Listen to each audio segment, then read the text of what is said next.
Welcome back to Askewed Reviews. And unfortunately, we've recently lost a horror legend, and that would be Tony Todd. So, in honor of him, for the rest of this week, I'm going to be doing reviews for the Candyman films. So, today's film is the 1992 movie Candyman. Here is your trivia question for today. To summon the Candyman, how many times do you say his name in a mirror? The answer will be at the end of this episode. In the film Candyman, we meet two colleagues named Helen and Bernadette, who are working together on a thesis all about urban legends. Now, the one that they're currently invested in is called the Candyman. They've learned about a recent death which may or may not be connected to the Candyman. So the two of them head off to the Cabrini Green housing projects to investigate. Now they end up not taking the legend of Candyman seriously. This of course causes him to actually appear, and he decides to target Helen. He continues to keep showing up, and now no one in Helen's life is safe from the Candyman. Things become problematic as the bodies start piling up, and Helen is the prime suspect. So, will she decide to save those in her life by allowing herself to be his victim? The film Candyman is loosely based off of the short story The Forbidden by Clive Barker.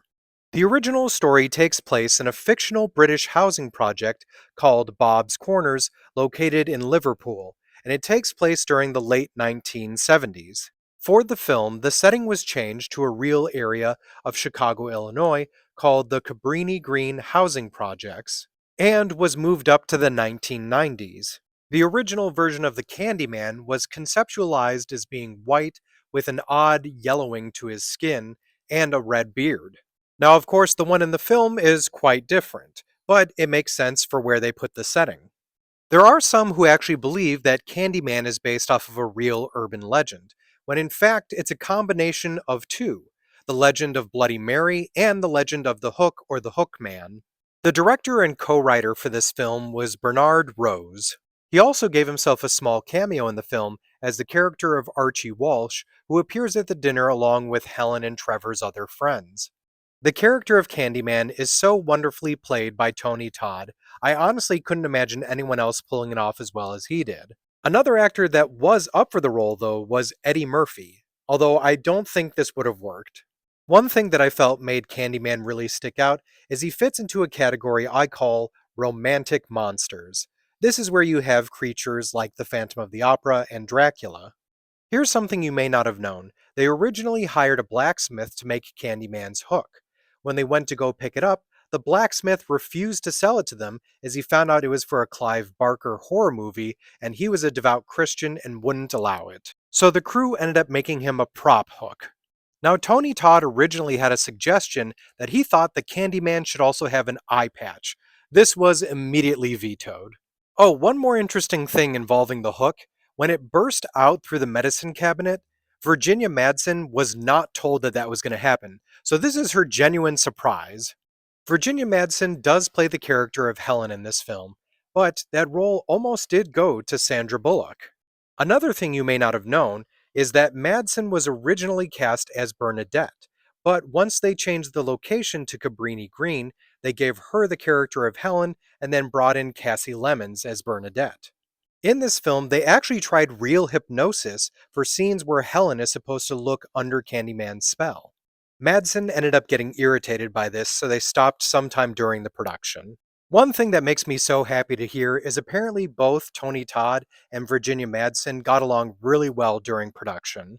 In fact, director Bernard Rose had Madsen and Todd take ballroom dancing classes together so they could have a more romantic connection when playing their characters. This was Dewan Guy's debut film, and he was also referred to on set as One Take Jake, as he always finished takes flawlessly. Another actor who had their debut in this film was Michael Culkin, who played the character of Professor Purcell.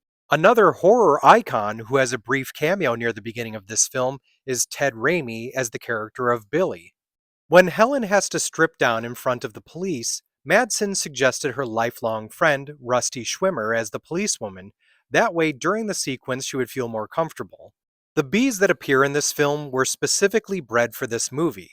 They needed to make sure the bees were only 12 hours old so that they looked mature, but their stingers wouldn't be painful enough to do any real damage.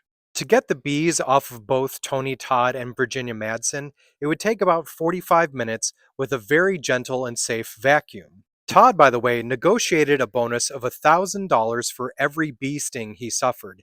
He was stung 23 times throughout production. He also did have bees in his mouth at one point, to which he wore a dental dam to keep them from going down his throat. The bee wrangler for this film was Norman Gary, who did it quite oftenly for a lot of Hollywood productions, including The Savage Bees, Terror Out of the Sky, My Girl, which I'm not happy to hear about that one, Fried Green Tomatoes, Candyman, The War, Deadly Invasion, The Killer Bee Nightmare, Candyman 2, A Walk in the Clouds, Cats and Dogs, The X-Files film, and Candyman 3. The same team who worked on Backdraft also designed the bonfire set for this film. 1,500 gallons of propane was used.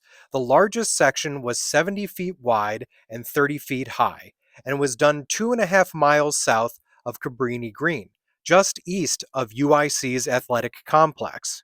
Philip Glass composed the score for this film and made the haunting yet beautiful theme song for Candyman. Some scenes were actually filmed in the Cabrini Green housing projects.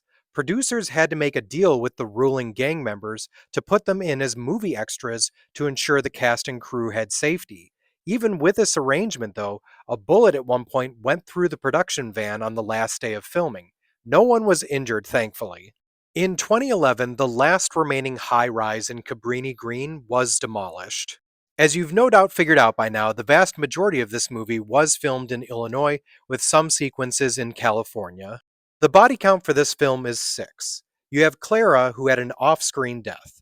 There is unfortunately the dog, Bernadette, Dr. Burke, Helen, and of course, as we were probably all hoping for, Trevor.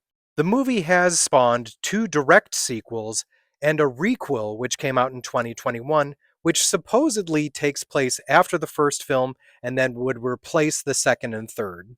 So when it comes to the film Candyman, this is definitely a horror classic. And this is also the film that really brought Tony Todd into the spotlight. He had been in a few other things, but this movie really just rocketed his career. Now, the movie is a very slow and methodical moving film, but there are so many great moments that you can point at in this movie. I'm going to give this one a 4 out of 5. And if you enjoyed this one, other films I recommend are Urban Legend, Hellraiser, Warlock, and Wishmaster. Now it's time to answer the trivia question from the beginning of this episode. To summon the Candyman, how many times do you say his name in a mirror? One thing I'm really glad that they changed from the original script is how many times you needed to say Candyman's name. In the film, it's 5, but in the original script, it was 13. I hope you enjoyed this episode of Askewed Reviews, and if there's a movie that you'd like to see get a review, just mention it in the comments.